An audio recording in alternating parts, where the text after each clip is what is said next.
Assalamu alaikum, dear students. A very good morning to you. आप लोगों को मेरी आवाज आ रही है?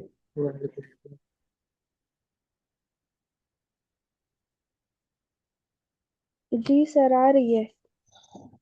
Okay, thank you. Today we are going to discuss language and its functions. As you might remember, we have discussed in our previous lectures about the introduction of logic and also the principles or those methods which govern our reasoning or which distinguish between correct and incorrect reasoning. Today we are going to discuss language, what is the role of language and what are the functions of language in the context of logic. So I've been told that you guys have another class around 11, so hopefully we'll finish it by then.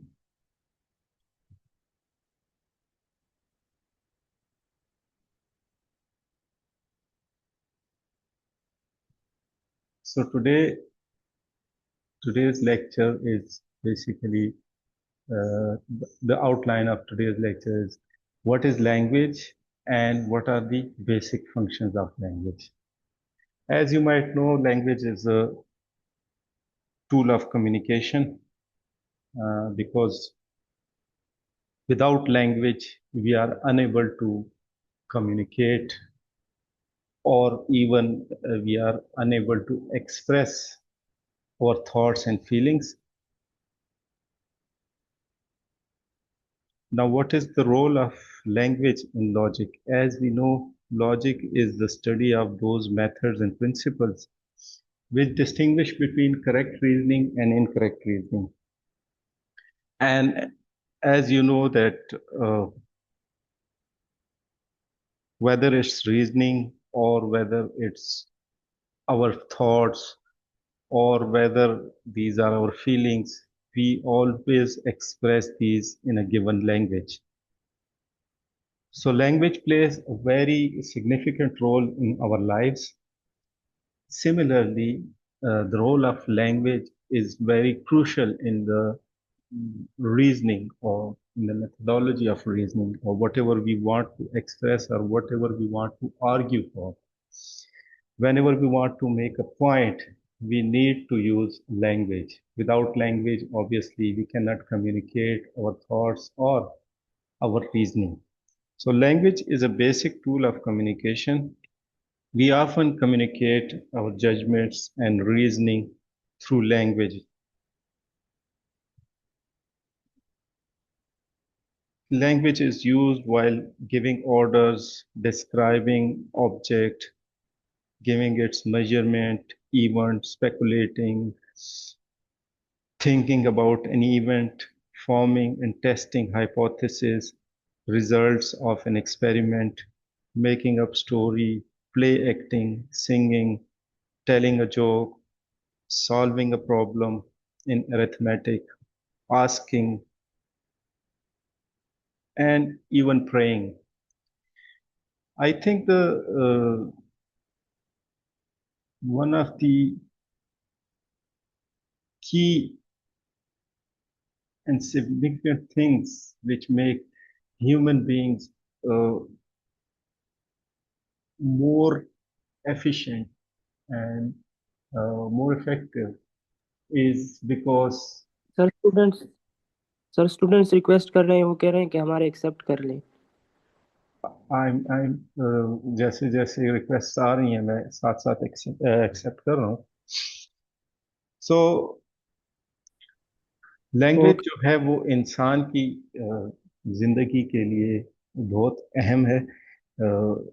Sometimes student complain कि मेरा lecture सारा जो है ना वो English में होता है और उनको समझ नहीं आती. Although we need to learn this basic language and that's the you know today's lecture revolves around language. If you don't know the language, you basically cannot integrate into any given community or society.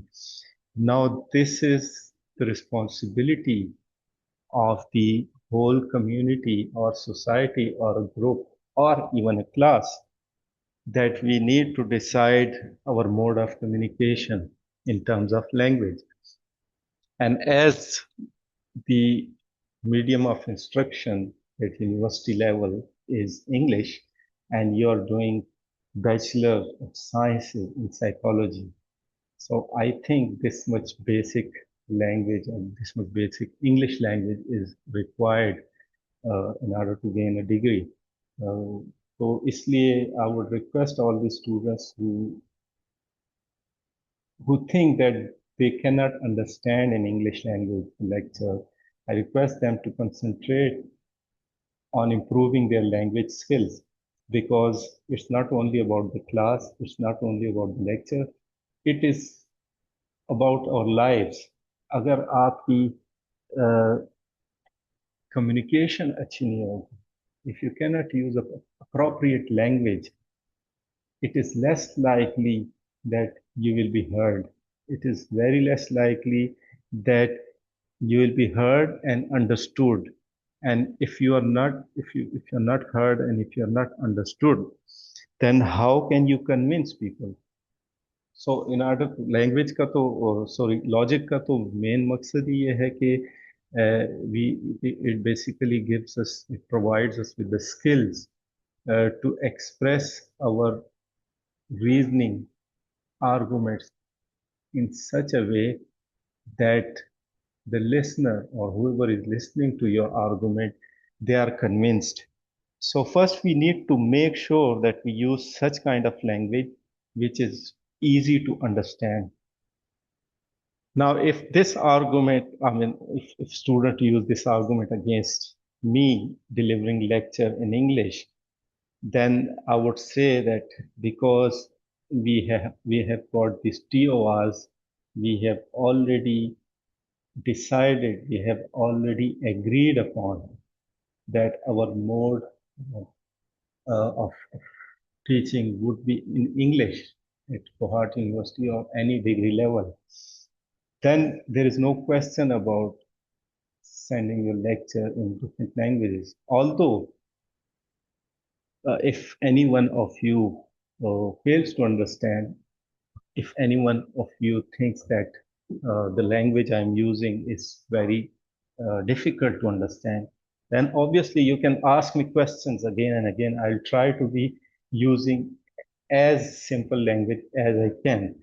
But obviously, for technical and for academic reasons, we cannot switch to uh, a different mode of language or different language, because we have agreed upon that our language would be that of English as a mode of instruction. So, as I said, language is a tool of communication, and if you think, whenever we think about anything, we always think in a language. Whenever we imagine about any event, we always communicate in a language. I mean, language basically is very important in order to make people understand your point of view. And once they make it, once you are able to make them understand your point of view, then obviously you will be in a better position to convince them. And once they are convinced, obviously the purpose of your reasoning, the purpose of your argument is fulfilled. So we need to be careful about using our language. We need to use such kind of language which is easily comprehensible, and your audience or whoever you are presenting your argument to, they are basically equipped with these skills to understand or to comprehend. So before presenting your reasoning or before presenting your argument, first we need to make sure that we agreed upon a kind of language as a tool of communication. For example, if you present a very prolific type of argument to someone in Urdu who doesn't have any clue about Urdu, So obviously your all efforts, your hard work will go in waste, because if they do not understand the language, your efforts are useless, they are futile. So language plays such kind of role. I mean, in our daily life, in academic life, or in our professional life, wherever you go, you have to rely upon language. Without language, uh, we cannot imagine of delivering any kind of knowledge, discussion, or convincing anyone. And obviously, through language, uh, normally there is a quotation I've heard, I've seen somewhere that Maulana Room says somewhere that only God has the language of silence. I mean, if you are a human being, obviously you have to use the language. And that language does not necessarily mean that it is a verbal language. It could be a body language, it could be gestures, but you need to communicate uh, in order to reason for something. So whatever I have been talking about for the last 10, 15 odd minutes, I'm talking about the importance of language, and I cannot convince you with the importance of language if I'm not using this language. So in logic, the importance of language is much more than in ordinary life, because in logic, you have to present your argument in such a way that whoever is your audience, they easily comprehend it, and then they digest it, and then they easily understand it. And if they do not agree, they can respond to your argument in a same language. So it's a two-way communication. It's not like one-sided lecture.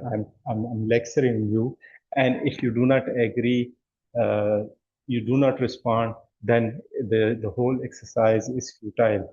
So for language, for logic, language is very much important. But if you remember, we discussed when we were talking about the propositions, we discussed that proposition do not have any kind of uh, particular reliance upon any particular language. But that does not mean that we can express propositions without language. That means that propositions are those statements which basically assert or deny something, and that could be in any language. But we need to make sure the language we are using to communicate our propositions and our reasoning, that must be the language which is understood by your audience. So that's how it is important. In language, as Wittgenstein would say, that we communicate, we basically, Wittgenstein said that while we use language while giving orders, we're describing an object, giving the measurement, any event, speculating about any event, forming and testing hypotheses, results of an experiment, making up a story, writing something, play acting, singing, telling a joke, solving a problem, or in arithmetic, asking questions, even praying. Even if you imagine when we pray to God. We pray in a way that we use our language. And although it's not a loud language, we normally pray to Allah in our heart, but still we use language. So without language, the communication is not possible. And sometimes people do not use verbal language, but still they use body language, they use facial gestures, etc. That is also a form of communication, and that is also considered to be language. So this is how important language is in logic. Now, next step is what are the different functions of language.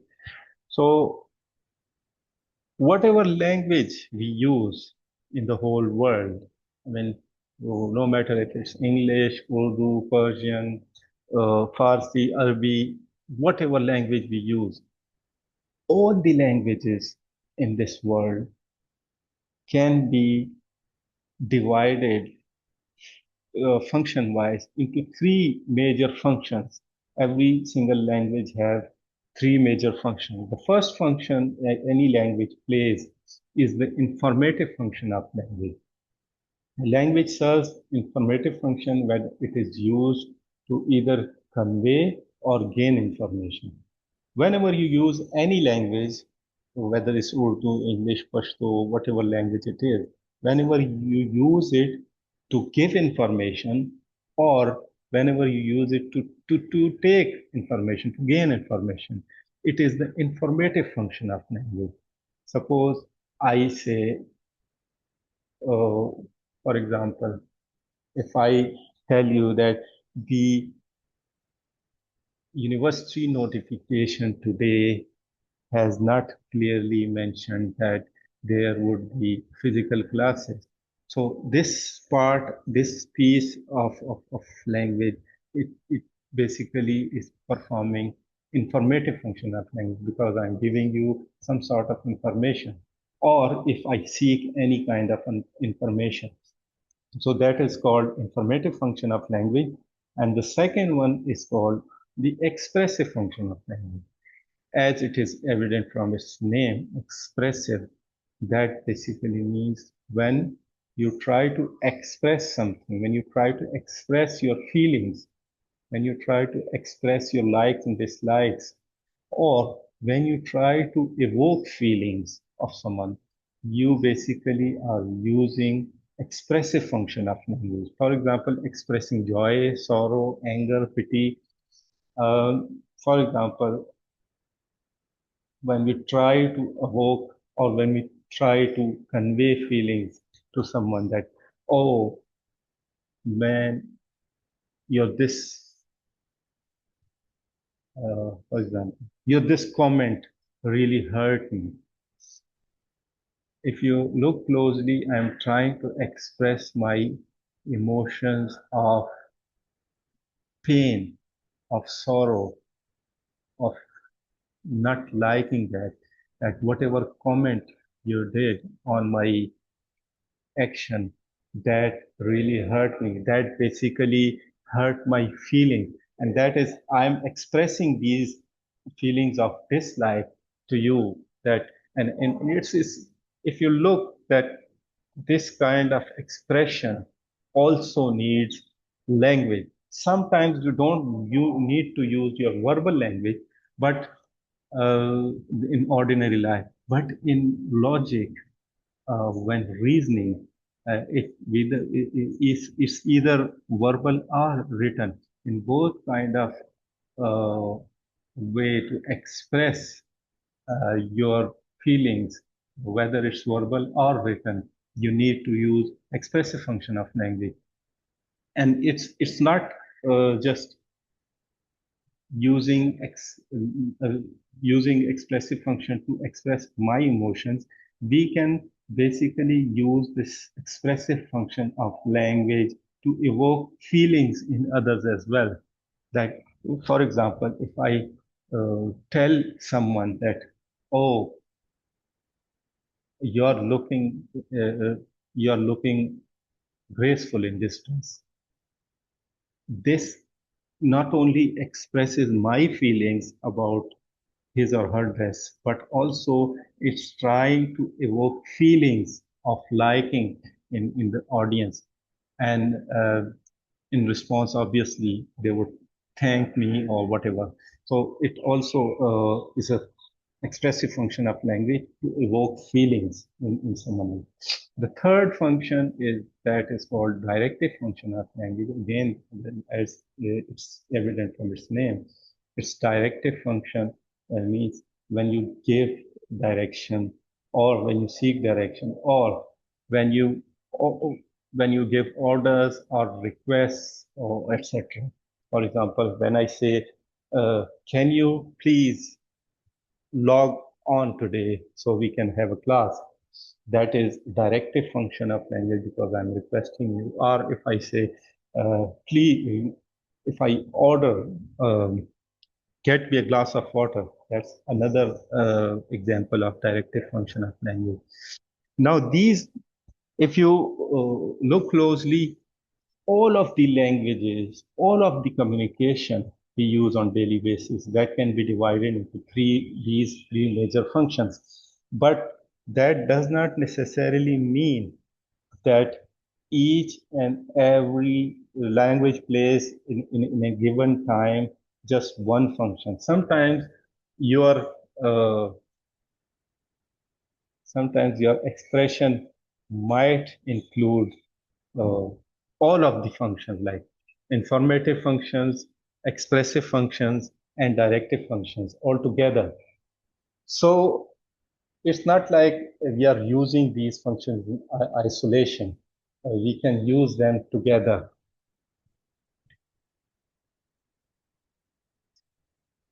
For example, if I say that, wow, you're wearing a nice suit today. Now, this is not only expressive function of language because I'm expressing feeling of liking, but also it could be an informative function because you might not know that this suit really suits you. And in other words, if you in expressing my feelings, there's a hidden meaning behind that expression, which is also playing directive function, which means that if I like you wearing this suit, that basically it's a kind of indirect request that you should wear it so more often. So it's like language plays these three different functions, but they are never in isolation. They might be sometimes they might look in isolation, playing single function, but normally language is a mixture of these three functions. Whenever we use any kind of expression, whenever we use uh, anything to communicate, it might entail all of these three functions. Now, another important thing about this language and logic is that there are two kinds of meanings of each word. Whenever we use different words in any kind of language, there is a literal meaning and there is emotive meaning. Literal meanings and emotive meaning. Words and phrases have two kinds of meanings, literal and emotive meanings. Many words and phrases have both actual meanings, describing something how it is, and emotive meaning expressing either positive or negative feeling. Now, if we think about informative function of language and expressive function of language, sometimes a word might have both literal and emotive meaning, but because logic is the study of those methods and principles which distinguish between correct and incorrect reasoning. So reasoning has nothing to do with the emotions. Reasoning is always based on facts and figures. You might have seen in the courts, obviously not in real life, but in films and dramas, you might have noticed that whenever someone tries to, one of the counsel tries to evoke emotions in judge or any other audience, the judge would stop him right there and say, this is the court and we are not run by the emotions. So you have to come up with facts and figures. That basically means that whenever we are using language, we need to avoid emotive language.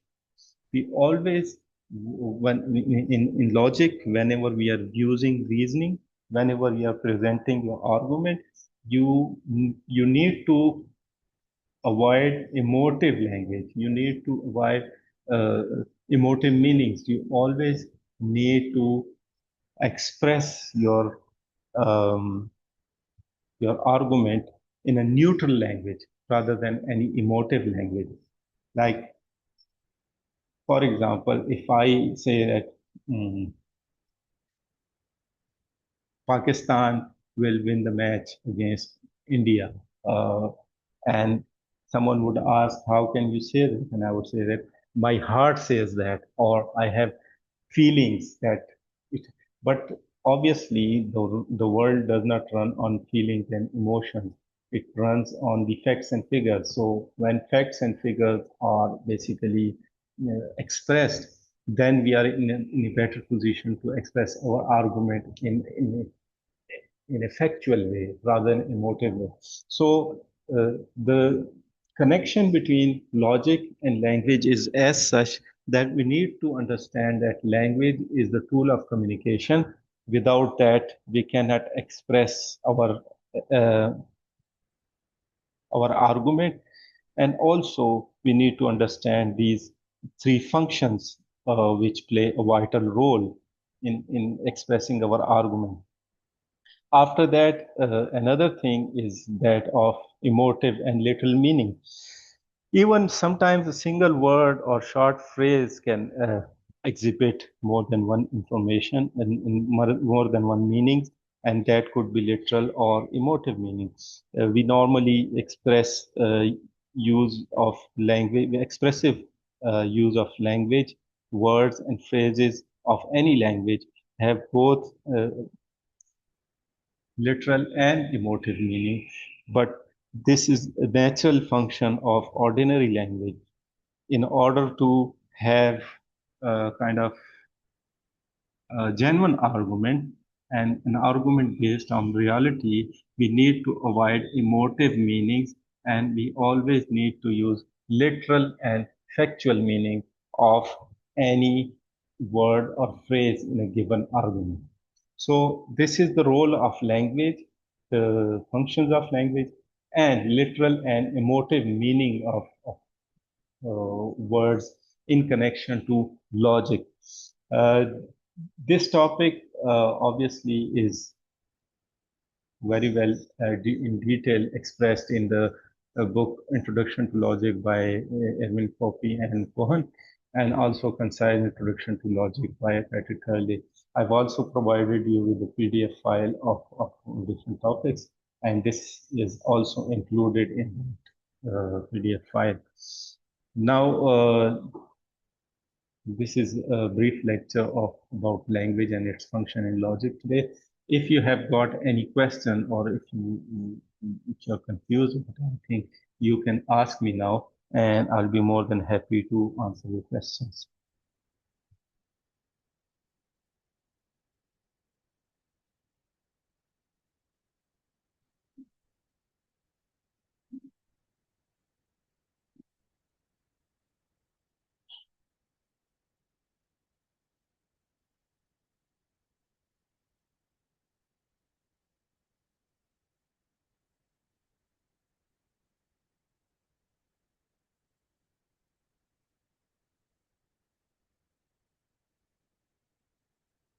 I've just realized that this lecture, today's lecture, has not been recorded, and this is so unfortunate because I wanted to share the proceedings of today's lecture with you guys.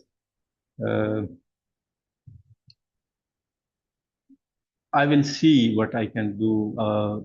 Sir ऊपर तो जी sir ऊपर तो recording लिखा है sir recording लिखा है ऊपर मतलब रिकॉर्ड हो रहा है मेरे पास जो वो नजर आ रहा है उसको तो मुझे नहीं नजर आ रहा। बहरहाल देखते हैं। when this lecture is finished then I'll be able to know that whether it's been recorded or not.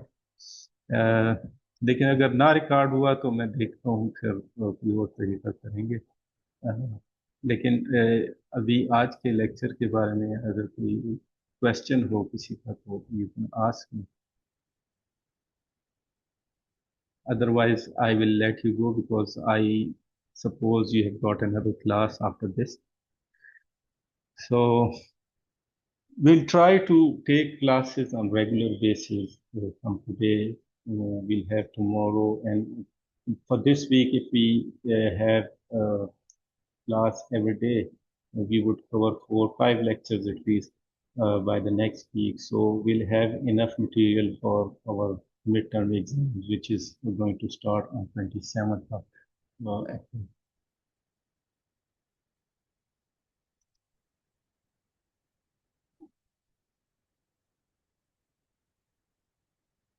चलिए ठीक है, फिर इंशाल्लाह आप लोगों से कल मुलाकात होगी। तब तक के लिए अपना ख्याल रखें। अल्लाह हाफिज।